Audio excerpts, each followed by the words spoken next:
Sam, Orip Sam. Loh, apa nih Sam? Iku lho Sam, Orip. Loh, lah iya apa? Sotem. Oh, sotem. Tekes wis, Mas. Oke. Oh ya wis, gas.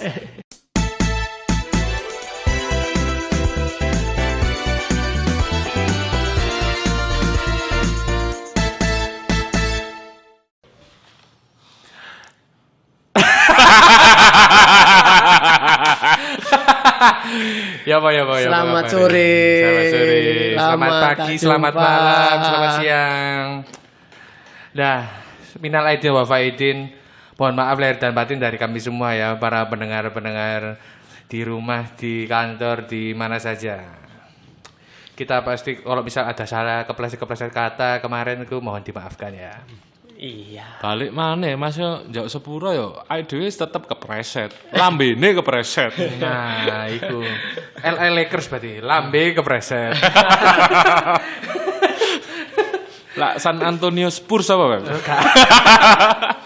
Santai ambek Nyepur lah. Lanjut. Jadi apa yang akan kita bicarakan sore ini teman-teman? Ada yang dibicarakan atau tidak ada yang dibicarakan? Tapi kita harus berbicara, berhubung ini podcast ya harus berbicara gitu. Oh, iya. Kok metu ya bahasa Indonesia gitu ya? Karena topik kita kali ini agak mendunia. Jadi bahasanya harus bahasa Indonesia. Ya campur-campur lah. Di flip sama bahasa Inggris oke lah. Oke. Loh, Boleh. Suriname juga menerima bahasa Jawa, Mas. Nggih. Belanda juga banyak. Belanda sini belakang Gajah Mada. Iki lagi rame kemarin iki Mas ya. Per akhir Mei kemarin.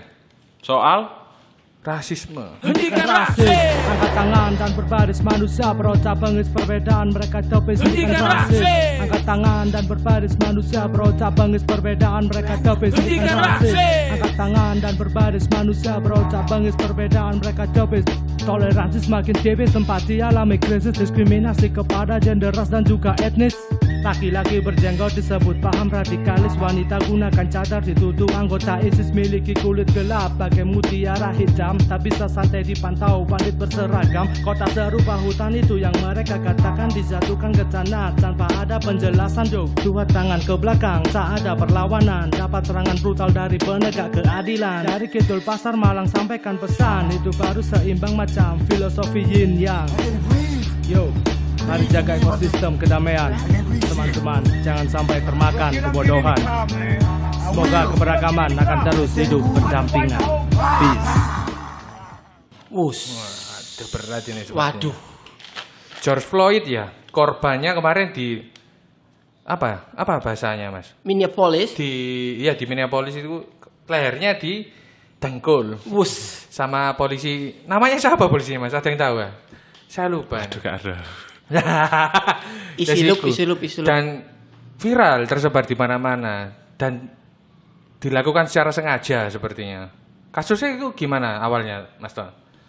Sebenarnya saya tidak mengikuti kasusnya George Floyd Mas ya. Ya, Tapi kalau melihat apa yang sedang terjadi di sana sih, sebenarnya kembali lagi ke ini sih Mas, sebelum adanya peristiwa ini. Ya. Kayak sejarahnya dulu.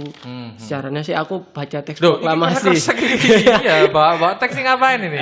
Jadi sejarah iya. awalnya itu terjadi kenapa kemudian ada isu rasisme itu awalnya terjadi karena ada perbudakan dan perang sipil. Oh.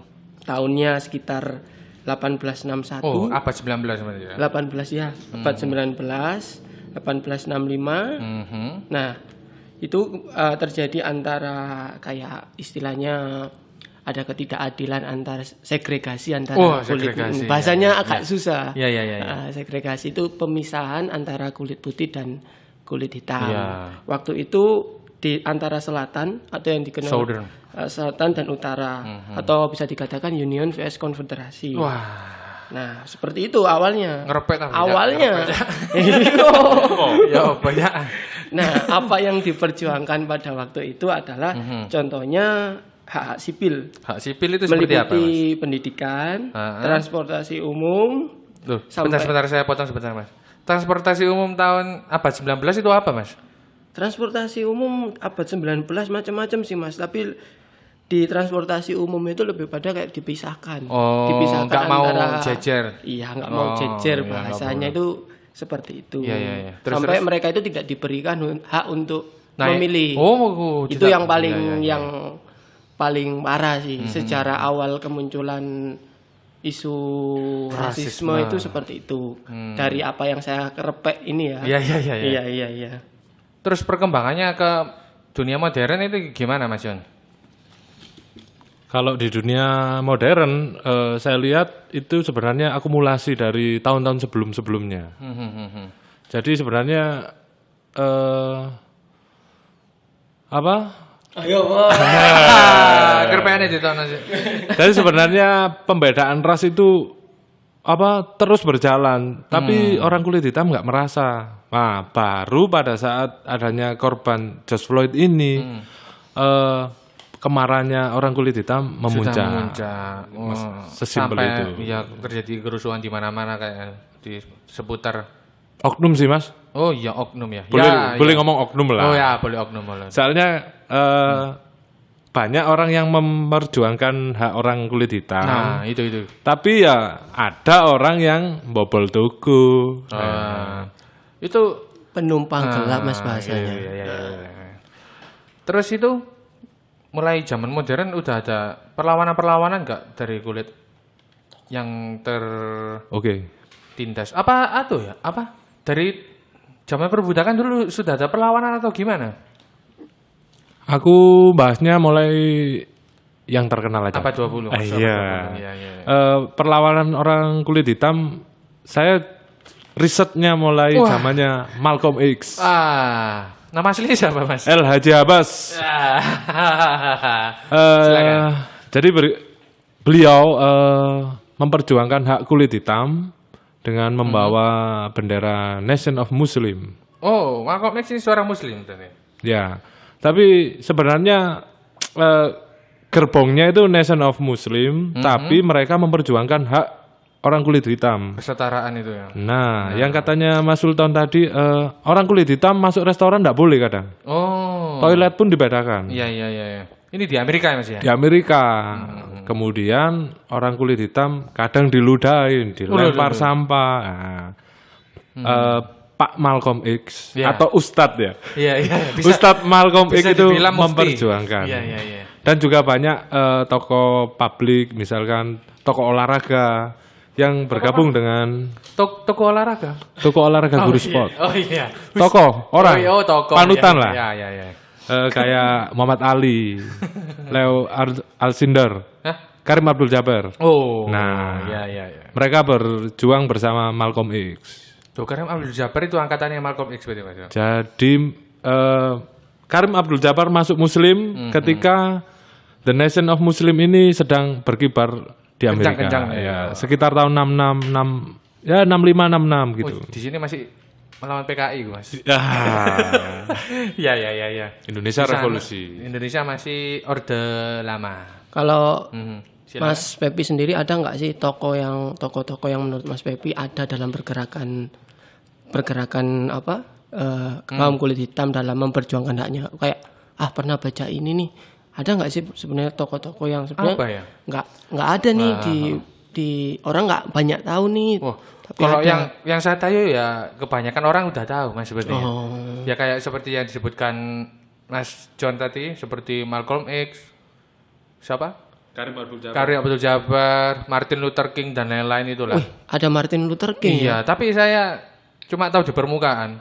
Martin Luther King itu. Jadi Martin Luther sepertinya King gerakan Kristen itu ya, tapi ini lebih pada gini sih sebenarnya ini for your info teman-teman ya. FYI. Jadi Martin Luther King itu lahir di Atlanta, Georgia, 12 Waduh. Januari 1929. Tanya Ivan Lanin Wikipediawan itu. Iya. Cari boykot Wikipedia. Iya. Biasanya lo WikiHow.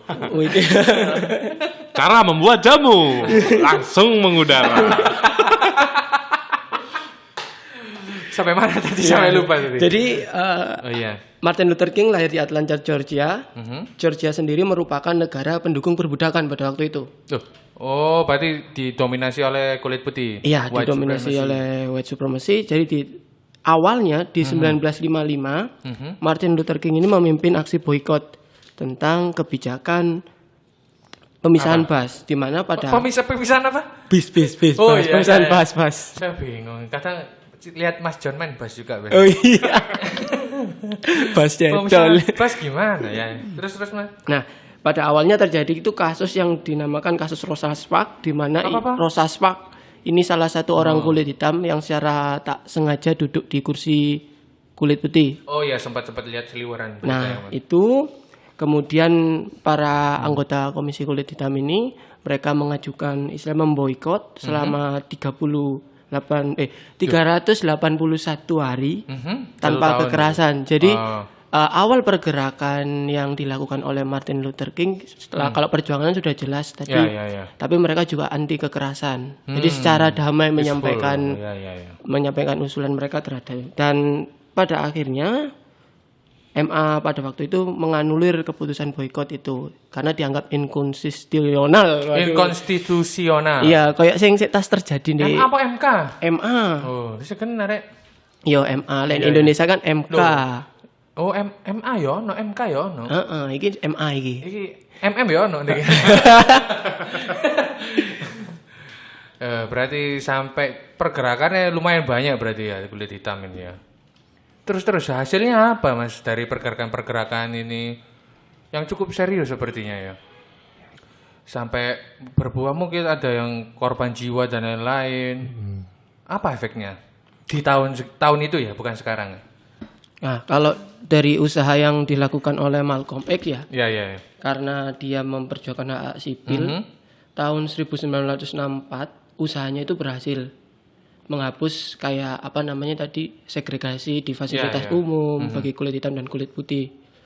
Tahun tersebut pula dia menerima Nobel karena dia melakukan apa namanya apa sih kayak pidato.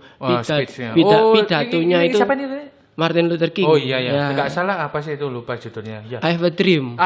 Ya, pidatonya yang terkenal adalah I have a dream. I believe in angel.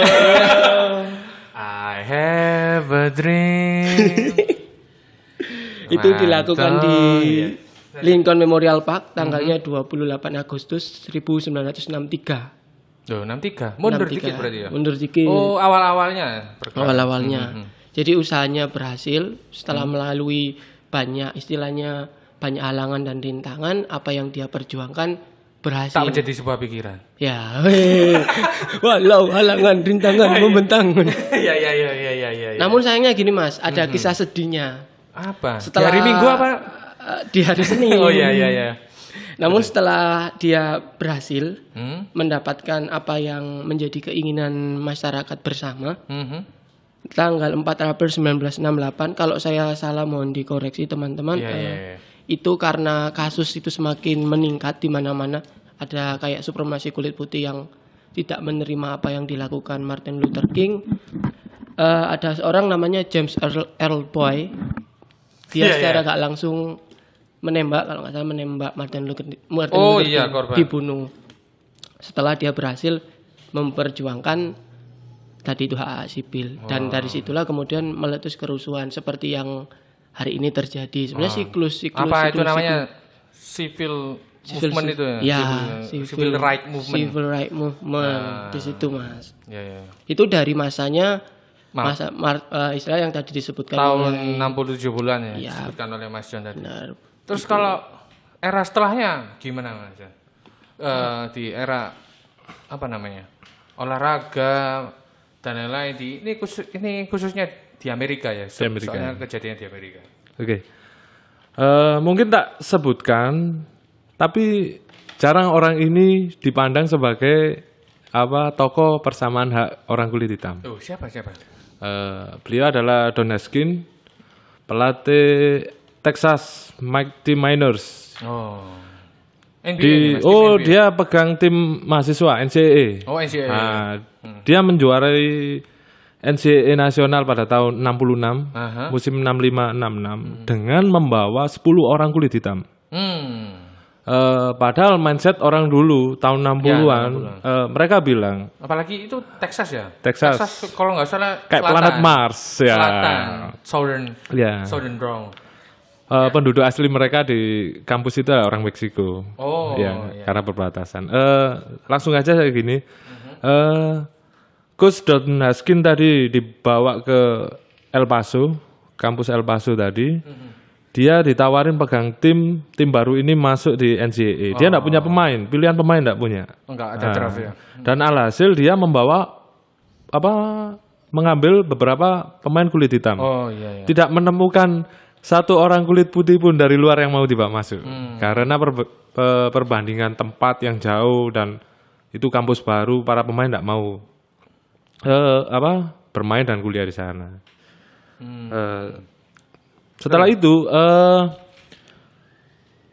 trennya orang kulit hitam itu terkenal tidak bisa membawa emosi dirinya, temperamen. Temperamental. Nah, rektornya sempat bilang kalau mau membawa pemain kulit hitam, beasiswanya saya cabut. Sampai kayak gitu. Dan alhasil Coach Don Haskins ini membuktikan dengan setahun langsung berprestasi juara 1 nasional Amerika. Dan di perjuangan itu ya nggak gampang, main diludahin, dilemparin, hotelnya dirusak pada saat main. Waktu tandang.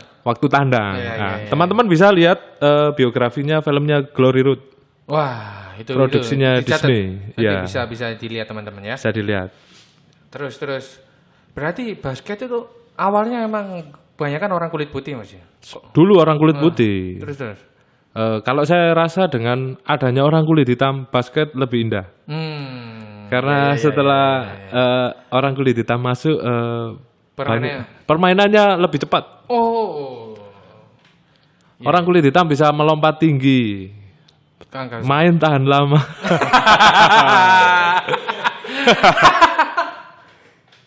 Itu sih. Terus kalau ke era tahun berapa itu Mas? Itu 6566. Terus akhirnya nasibnya gimana Mas? Don Haskins ya. Akhirnya meninggal. Iya Mas. Nggak maksudnya setelah menjuarai. Setelah menjuara itu kampus mulai terbuka bahwa dengan Don Haskins bilang saya nggak masalah dengan orang kulit hitam. Akhirnya dengan menjuara itu kampus lebih terbuka. Memberi beasiswa pada orang kulit hitam. Berarti perjuangannya cukup ada hasilnya sebenarnya. Ya, karena saya bilang Coach Don Haskins ini termasuk tokoh yang memperjuangkan hak-hak orang kulit hitam. Masuk. Terus setelah itu ada lagi? Kok di dunia olahraga mungkin? Atau dunia lainnya? Enggak, ada pasti. Enggak, maksudnya kita lebih ke impact-nya mungkin ya. Kalau Don Haskins kan udah kelihatan. Don Haskins orang kulit putih loh. Iya, orang kulit putih. Dia memperjuangkan orang mahasiswa kulit hitam untuk ikut ke turnamen nasional NCAA tadi itu. Dan yang awalnya kulit hitam dipandang setengah akhirnya juga bisa juara. Terus kalau perjuangannya yang lewat jalanan dan lain-lain itu seperti yang disebutkan tadi itu gimana? Ada hasilnya enggak? Ada hasilnya ya. Gimana? Pada intinya Kongres mengesahkan UU hak sipil pada waktu itu, di mana fasilitas umum yang biasa dipergunakan oleh kulit putih dapat dipergunakan lagi oleh kulit hitam. Mereka yang berkulit hitam. Jadi pada tahun awal-awal era perjuangan Martin Luther King sampai pada akhirnya dia terbunuh, dia berhasil istilahnya secara peraturan kenegaraan ya. Konstitusionalnya dia berhasil membuat peraturan yang ramah terhadap kulit hitam. Namun secara kenyataan di lapangan peristiwa yang berkaitan dengan istilah ketidakadilan terhadap kulit hitam itu tetap terjadi dengan istilahnya tidak, kalau dulu mungkin kita nggak boleh naik bis bareng. Itu semua Amerika. Semua di Amerika. Semua di Amerika seperti itu. Karena kan di awal tadi sempat ada dua kan, antara utara dan selatan. Jadi di utara itu ada yang mendukung perbudakan, di selatan yang tidak mendukung perbudakan kayak mayoritas ada kulit hitam, mayoritas ada kulit putih. Di situ mereka memperjuangkan hak mereka melalui gerakan sosial. Gerakan sosial yang dikomandoi oleh Martin Luther King tadi. Di situ sih. Kalau kita mengarah ke terbaru, pasti kan kita akan melihat kemarin setelah kasusnya George Floyd kita akan melihat banyak yang bilang Black Lives Matter kayak seperti itu kan. Itu adalah kalau apa yang saya lihat, apa yang saya amati adalah gerakan sosial baru. Gerakan sosial baru. Tapi ini saya baca-baca kemarin Mas ya di Nat Geo. Ternyata sejarah ketegangan rasial di Minneapolis ini sudah lama, sejak tahun 1910. Sebelum pergerakan itu terjadi, ya. Ini tercatat udah ada 30.000 perjanjian rasial sejak tahun 1910 di Minneapolis ini. Nah, menurut Mas gimana? Udah ada banyak perjanjian tapi kok kayaknya tetap panas sampai sekarang isu rasisme di Minneapolis ini khususnya. Kalau aku ya kembali ke kita sebagai pribadi. Kadang nggak usah ngasih contoh yang jauh-jauh di Amerika. Kadang kita lah di sini. Hentikan rasis, angkat tangan dan berbaris manusia berucap bengis perbedaan mereka topis. Hentikan rasis, angkat tangan dan berbaris manusia berucap bengis perbedaan mereka topis. Masih manggil temen, kalau kulitnya dia hitam, rambutnya keriting, manggil dia Ambon, iya enggak? Iya. Nah, kalau enggak rodok boys titik, black. Black, nah di black ya seperti itu harus kita kurangi lah. Iya. Dikurangi gimana? Dikurangi porsinya, misalkan namanya Sultan dipanggil Black, ya panggil Sultan aja lah. Itu dari hal-hal yang paling kecil, menurut saya seperti itu. Terus isu rasisme di Amerika ini melulu kulit hitam aja atau gimana, Mas? Awalnya dari kulit hitam sih Mas, karena mereka juga minoritas hidup di sana. Tapi sebenarnya kan yang diperjuangkan adalah hak umumnya Mas, hak untuk mendapatkan sesuatu yang sama. Dianggap sama dalam hal pendidikan, kesehatan, itu sih. Seperti itu. Makanya kemudian para teman-teman yang ada di sana itu memperjuangkan hak ini, jangan sampai walaupun secara konstitusionalnya ada peraturannya, tapi kenapa di lapangan itu selalu terjadi kayak gitu. Tapi emang kemarin tuh lihat beritanya kok kenapa ya? Kemarin loh banyak yang terjadi kekerasan sampai yang menjurus pembunuhan ini nggak keangkat Mas, nggak cuma rame bentar udah hilang. Ini bener-bener sampai rame seluruh Amerika, sampai di Perancis kemarin juga ada demo besar-besaran tentang kesetaraan, anti rasisme dan lain-lain. Menurut Mas gimana itu? Kenapa kematian George Floyd ini bisa sampai memantik emosi banyak orang? Iya, emosi banyak orang sampai gerakan turun ke jalan di mana-mana. Yang pertama saya lihat adalah kematian George Floyd ini terekspos media. Ada orang yang rekam, kemudian diupload ke salah satu platform sehingga orang seluruh dunia bisa lihat. Iya nggak sih? Sebelumnya juga banyak, malah lebih kejam mungkin. Iya. Karena tidak terekspos. Jadi orang cuma taunya dia mati, dia ini. Era TikTok ini mungkin ya. Era TikTok. Padahal pada saat hari perilisan sepatu Nike misalkan di Amerika, kalau nggak kebagian, biasa loh orang bunuh-bunuhan di sana. Oh maksudnya? Loh, iya karena Nike memberikan limit pada kota-kota tertentu sehingga kota lain pingin ambil colorway sepatu tersebut di kota itu. Kalau nggak kebagian biasanya sampai bunuh-bunuhan. Waduh. Dalam berarti ya. Berarti emang gara-gara terekspos secara masif ya mungkin. Lewat pesan berantai dan lain-lain. Akhirnya kematian George Floyd ini benar-benar bikin ramai seluruh dunia nih. Ya karena pada awalnya Mas ya, kembali lagi ke apa yang disebutkan Mas John tadi, media. Ada media tahun 2013 pada awalnya itu kayak kembali ke Black Lives Matter, Black Lives Matter lagi itu. Ya. Kemunculannya juga pun karena media pada waktu itu di mana tahun berapa itu? Tahun 2013. Oh, tahun 2013. Jadi ada dua atau 3 orang warga AS Amerika yang AS ini siapa Mas? AS alaihissalam. Warga negara AS US. Iya US. Nah, itu mereka menyuarakan Black Lives Matter karena ada satu kasus di mana aparat yang berwajib melakukan tindakan pembunuhan terhadap pemuda berusia 18 tahun, menembak awalnya. Menembak padahal pada waktu itu mereka 2 orang pemuda ini istilahnya kena cegatan Mas. Ya. Cegatan SIM loh. Oh iya razia. Ya, kena razia karena dianggap istilahnya akan mengeluarkan pistol, 2 orang ini ditembak mati. Dari situlah kemudian muncullah gerakan Black Lives Matter melalui media massa yang sampai hari ini pergerakannya bisa kita lihat di media sosial, utamanya ketika isu George Floyd. Mereka banyak orang teman-teman kita juga yang mengupload Black Lives Matter. Terus membahas Black Lives Matter ini tadi. Sampean berdua nih setuju nggak sama Black Lives Matter gerakannya? Secara gerakan setuju. Secara subjek nggak melulu orang kulit hitam. Nah, ini yang betul. Kadang kita merasa minor di daerah tertentu, ya kita mungkin bisa merasakan itu. Misalkan di daerah kita nih, banyak orang Chinese. Kita kita memperlakukan dia yang nggak seperti orang mayor pada umumnya. Itu juga termasuk rasis loh Mas. Iya. Kalau menurut saya ya nggak Black Lives Matter sih, kurang setuju saya. All lives matter, semua kehidupan ya matter lah menurut saya. Nothing else matter. Mentalika.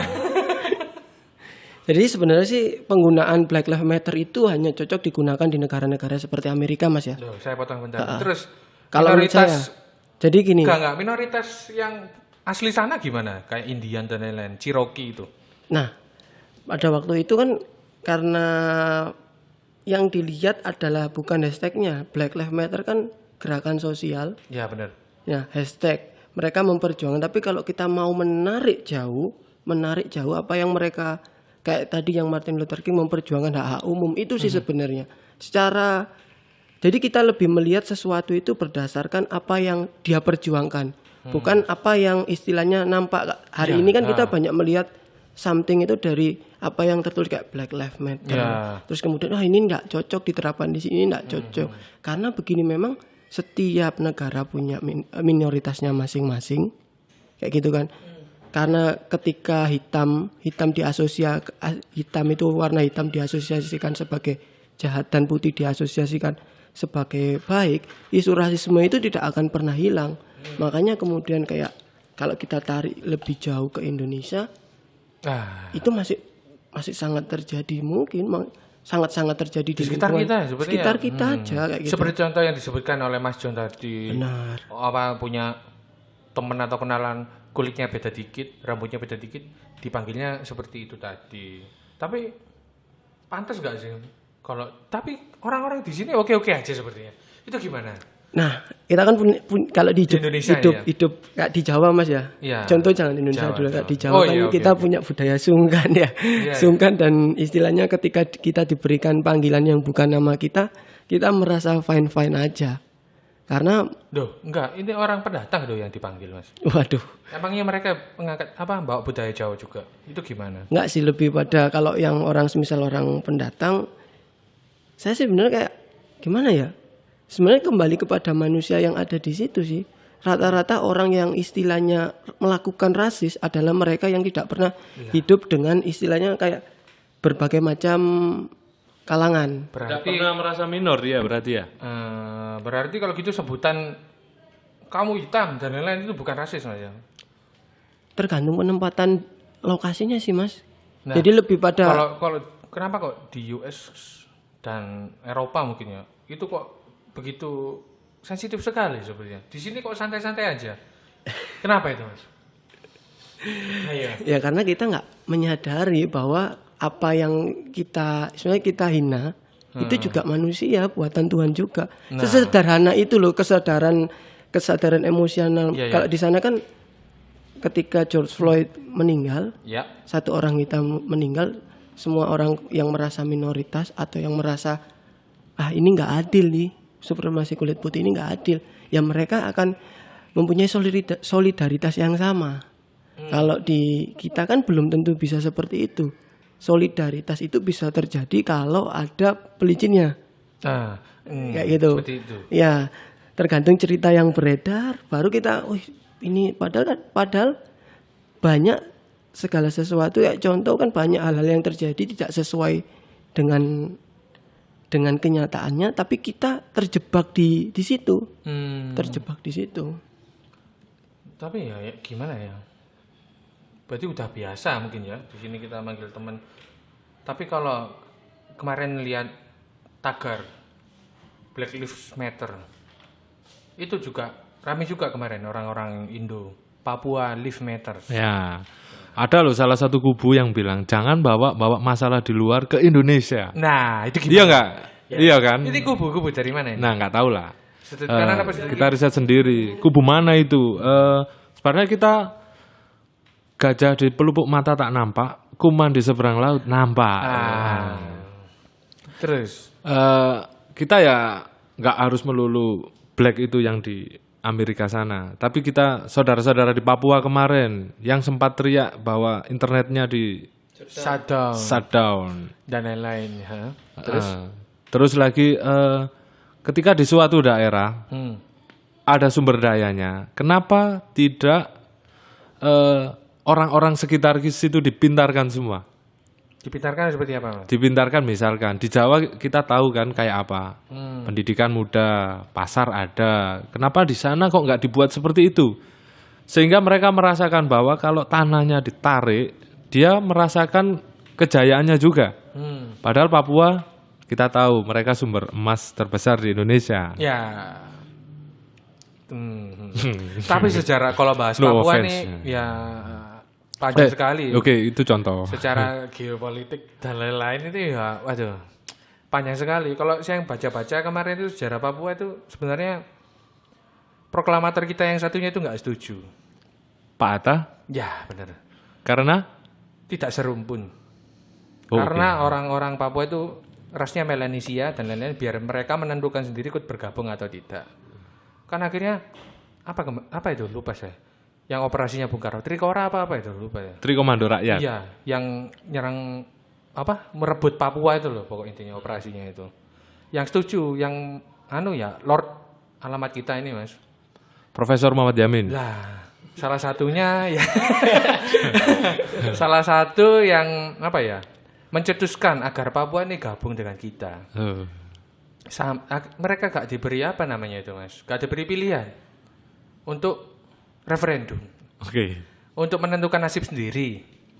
Gimana mau kemana-kemana.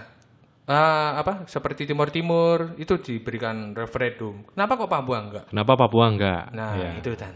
Enggak tahu saya. Ngomong-ngomong ilmu sejarahmu masuk, Pak. Enggak. Ya baca-baca dikit, Mas. Tapi kalau kita boleh ini geser sedikit dari rasisme enggak apa-apa lah ya. Masih relate kok, ya. Tapi kalau kita lihat lagi, Papua kan masih Indonesia. Sekarang. Tapi kalau misalkan mereka teriak-teriak mau keluar dari Indonesia, mengganggu kedaulatan nggak? Iya, benar sekali, mengganggu kedaulatan dan lain-lain. Mungkin waktunya tidak tepat atau udah boroknya ini udah ditutup terlalu lama, Mas. Oh gitu. Sepertinya dulu dari awal negara ini terbentuk, sepertinya begitu. Sampai akhirnya isu ini merembet kemana-mana ke rasisme dan lain-lain seperti yang Mas John sebutkan, seperti apa itu? Internet di shutdown dan lain-lain. Diskriminasi secara hak dan lain-lain. Tapi kalau bahas Papua gak ada habisnya, Mas. Bahas sejarahnya dari masa lampau dan lain-lain kayak gitu, aduh. Ini bahas rasisme lagi. Karena itu Indonesia, Pak. Iya. Kalau secara konstitusional sekarang memang Indonesia. Tapi ya semestinya kalau dari sejarah kemarin ya mereka diberikan hak untuk menentukan pendapat sendiri sih. Kalau kalian gimana, Mas? Ayo kan. Berat ya. Saya sih langsung pada. Soalnya sampai ini merembet ke rasisme dan lain-lain, Mas. Diskriminasi ini sampai sekarang. Benar. Sampai kemarin yang rame-rame di perapatan Raja Bali. Benar. Yaitu sampai mereka terus yang di Asrama Surabaya ya, Mas ya. Benar. Diteriaki, maaf ya, yang orang-orang Papua diteriaki monyet dan lain-lain. Monyet keluar, ada videonya viral itu. Benar. Kayaknya videonya udah di take down semua, jadi bungkam. Benar. Kalau ini Anabel saya Iya, silakan. pribadi, jadi semua itu terjadi karena ketidakadilan, Mas. Dimanapun baik antara di Papua, ketika ketidakadilan ada di suatu tempat, di situ ada orang-orang yang merasa terzolimi. Dari terzolimi mereka kemudian berhak dong, kita kan negara demokrasi, berhak untuk mengutarakan pendapat, untuk menyuarakan apa yang mereka rasakan. Nah, ketika itu terjadi, seharusnya, ini saya kembali ke perilaku masyarakat kita ya, yang istilahnya kayak, ada kasus nih di Surabaya, di Malang. Padahal kan ibaratnya saya itu nggak pernah ngalami apa yang teman-teman Papua saya alami di sana. Terus kemudian saya dengan mudahnya kayak, ini emang gini, ini menjudge seperti itu. Padahal kan kita nggak pernah ngalami loh. Kalau kita nggak pernah ngalami, semisal kita nggak solidaritas ke mereka, ya udah kita diem aja, nggak usah sok-sok kayak istilahnya ini kayak kamu ini ini yang jadi paling kemarin benar gini. Pas waktu unjuk rasa di Malang sempat ada rasisme juga dari warlock. Ya saya sedih juga lihatnya, Mas, sampai dilempari, dikata-katain seperti itu. Ya gimana ya, mereka kan juga saudara kita. Benar. Walaupun beda kulit ya tetap manusia. Di mana ini nilai-nilai kemanusiaan ini? Wes, ya inilah Mas, ketika jari lebih cepat daripada otak. Nah ini itu kecepatan jari lebih cepat daripada otak. Orang cenderung tidak mau mencari tahu, kemudian menjudge seenaknya mereka. Ketika istilah mereka tertangkap bahasa salah, gampang kok di Indonesia, minta maaf, klarifikasi, beres. Keadilan sosial bagi seluruh rakyat, good looking.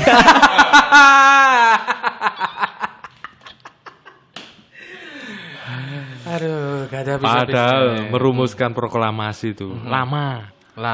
Pak Karno puasa sampean. Iya, itu pas puasa. Pancasila itu juga. Kita mecah belahnya gampang banget. Iya. Gampang, tinggal ketik langsung mengudara.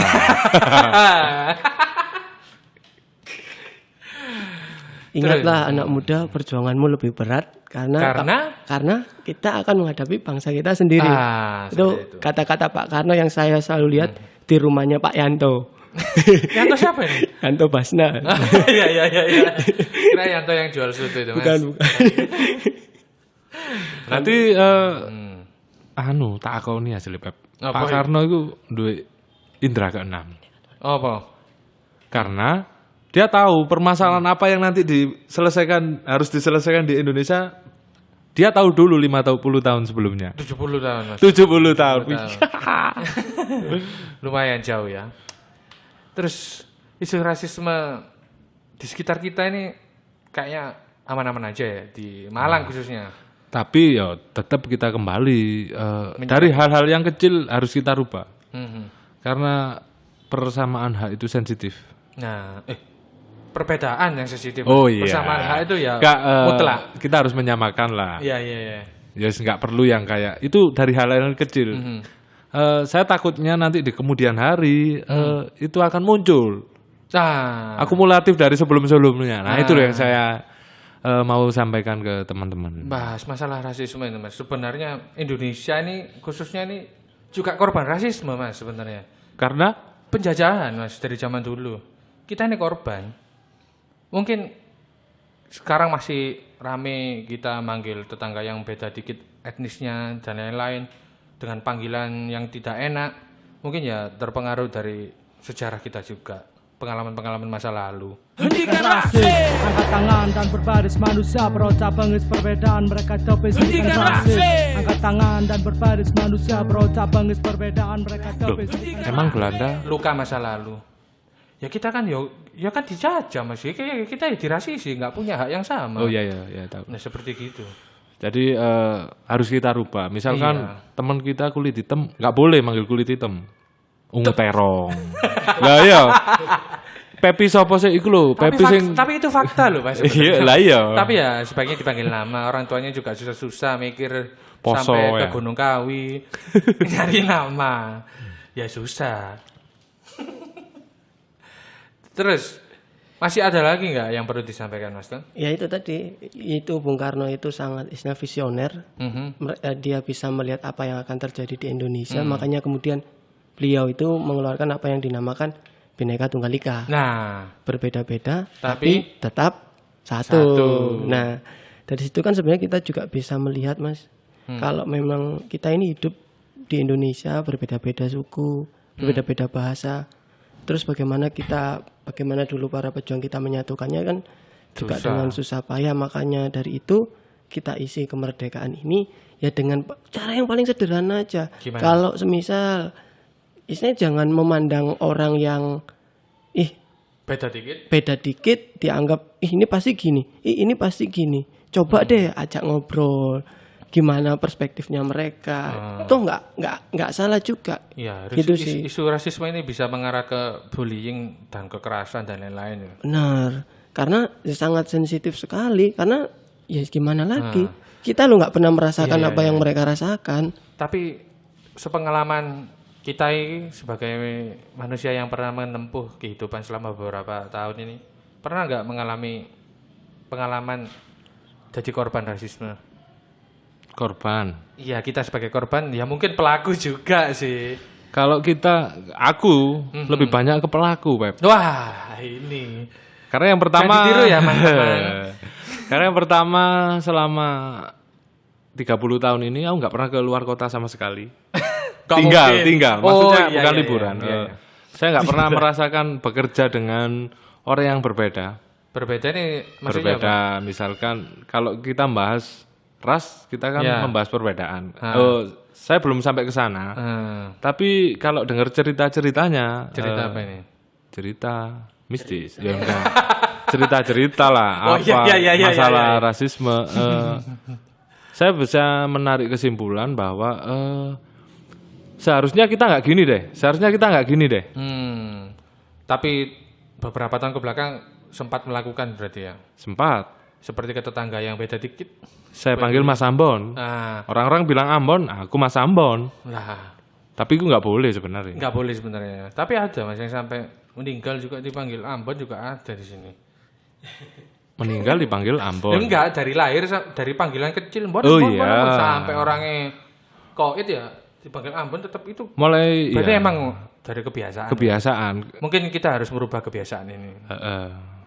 Kalau Mas Tan ada? Sempat nggak jadi korban? Saya sih lebih rasis pada ketika pelaku berarti. Awal-awalnya saya tipikal orang yang tidak peduli sih Mas. Melihat sesuatu kalau itu bukan masalah saya, ya saya tidak akan nggak mau ikut campur.